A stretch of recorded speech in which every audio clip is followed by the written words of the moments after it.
നമ്മുടെ രാജ്യത്താകെയുള്ള വിദ്യാഭ്യാസ രംഗം അത് കൈപ്പിടിയിൽ ഒതുക്കാനാണ് RSS ശ്രമിച്ചുകൊണ്ടിരിക്കുന്നത്. എന്തിന്? കുട്ടികൾ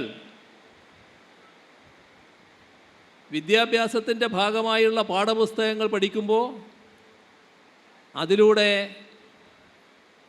തങ്ങൾക്കനുകൂലമായ പൊതുബോധം സൃഷ്ടിച്ചെടുക്കാനാകണം.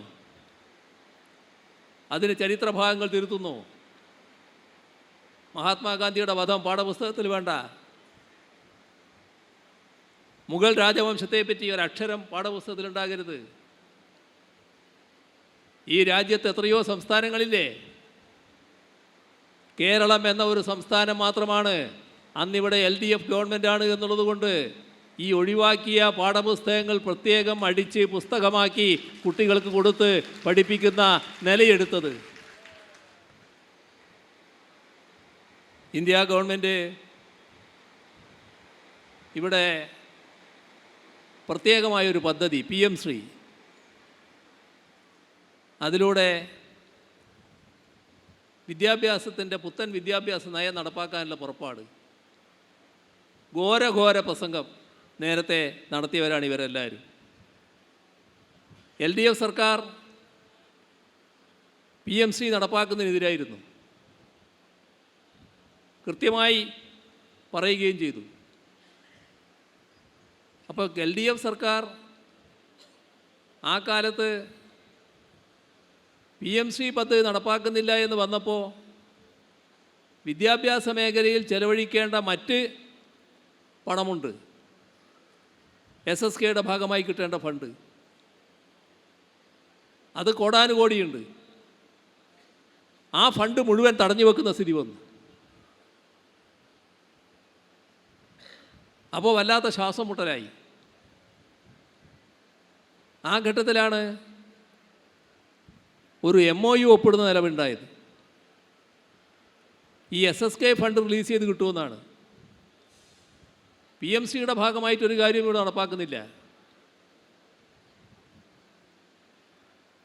LDF ആലോചിച്ചു, PM ശ്രീയുമായി ബന്ധപ്പെട്ടൊരു കാര്യവും നമ്മൾ തീരുമാനിക്കേണ്ടതില്ല എന്ന നിലപാടെടുത്തു.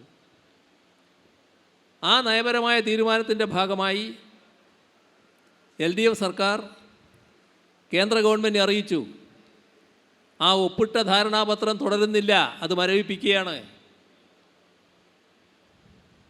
അന്നത്തെ വിദ്യാഭ്യാസ മന്ത്രി കേന്ദ്രത്തിൽ പോയി മന്ത്രിയടക്കമുള്ള മറ്റെല്ലാവരെയും കണ്ട് ഈ കാര്യം നേരിട്ടും അറിയിച്ചു.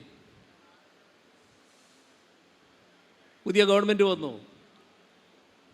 ആദ്യമേ തന്നെ അവർ സ്വീകരിച്ച നിലപാട്, PM ശ്രീ ഇവിടെ നടപ്പായില്ല കേട്ടോ, എവിടെയും നടപ്പാകുന്നില്ല. അപ്പോൾ ആദ്യമേ തന്നെ ഇവർ സ്വീകരിച്ച നിലപാട്, അയ്യോ ഒരു രക്ഷയില്ല, LDF ധാരണാപത്രം ഒപ്പിട്ടിരിക്കുന്നു, ഇനി അതിൽ നിന്ന് പിൻവാങ്ങാനാകില്ല. തീർത്തും വ്യാജമായൊരു നിലപാടായിരുന്നു അത്. ഇപ്പോൾ കള്ളി വെളിച്ചത്തായി. ഞങ്ങൾ പറഞ്ഞതല്ല, കേന്ദ്ര ഗവൺമെൻറ് തന്നെ പറഞ്ഞു PM ശ്രീ പദ്ധതിയിൽ നിന്ന് എപ്പോഴും പിന്താങ്ങാം. അബ്ദുൽ വഹാബ് MP യുടെ ചോദ്യം, കോൺഗ്രസിൻ്റെ JB മേത്തറുടെ ചോദ്യം, ഏത് ഘട്ടത്തിലും പിൻവാങ്ങാം. സ്കൂളുകൾ സംസ്ഥാന ഗവൺമെൻറ് തിരഞ്ഞെടുത്തില്ലെങ്കിൽ PM ശ്രീ പദ്ധതി നടപ്പാക്കാനാകില്ല. കേരളത്തിൽ PM ശ്രീ പദ്ധതി നടപ്പായതുമായി ബന്ധപ്പെട്ട് ഒരു പൈസയും നൽകിയിട്ടില്ല. അവിടെ PM ശ്രീ പദ്ധതി നടപ്പായിട്ടില്ല. അപ്പോൾ എന്തെല്ലാം കള്ളങ്ങളാണ് ഇതിൻ്റെ ഭാഗമായി പ്രചരിപ്പിക്കാൻ നോക്കിയത്? എന്തിന്? ഈ കള്ളങ്ങളുടെ മറവിൽ PM ശ്രീ പദ്ധതി എന്ന പേരിൽ പുത്തൻ വിദ്യാഭ്യാസ നയം ഇവിടെ നടപ്പാക്കാൻ പോവുകയാണ്. അത് വിദ്യാഭ്യാസ രംഗത്തെ കാവ്യവൽക്കരണമാണ്, പൂർണ്ണമായും RSS അജണ്ടയ്ക്ക് കീഴ്വഴങ്ങലാണ്. ഇതാണ് സംഭവിച്ചിട്ടുള്ളത്. ചില ഉപകാരസ്മരണ കാണും. ഒരു കഴിഞ്ഞ തെരഞ്ഞെടുപ്പിൽ കൈമേയ് മറന്ന് സഹായിക്കാൻ സംഘപരിവാർ ചിലയിടങ്ങളിൽ തയ്യാറായിട്ടുണ്ടല്ലോ. 30-ലധികം മണ്ഡലങ്ങളിൽ ആ സഹായം സ്വീകരിച്ചിട്ടുണ്ടല്ലോ. അതിൻ്റെയെല്ലാം നല്ല രീതിയിലുള്ള ഉപകാരസ്മരണയുണ്ടാകും. അതിൻ്റെ ഭാഗമായി കേരളമാണ് തകരുന്നത്. കേരളത്തിൻ്റെ പൊതുവായ സ്ഥിതിവിശേഷമാണ് തകരുന്നത്. കേരള തനിമയുണ്ട്. ഇത് മതനിരപേക്ഷതയുടെ വിളനിലമാണ്. അതിനെ തകർക്കാനാണ് കൂട്ടുനിൽക്കുന്നത്. RSS കഴുകൻ കണ്ണോടെ നോക്കി നിൽക്കുകയാണ്. അവർക്ക് അവസരമുണ്ടാക്കി കൊടുക്കുകയാണ്.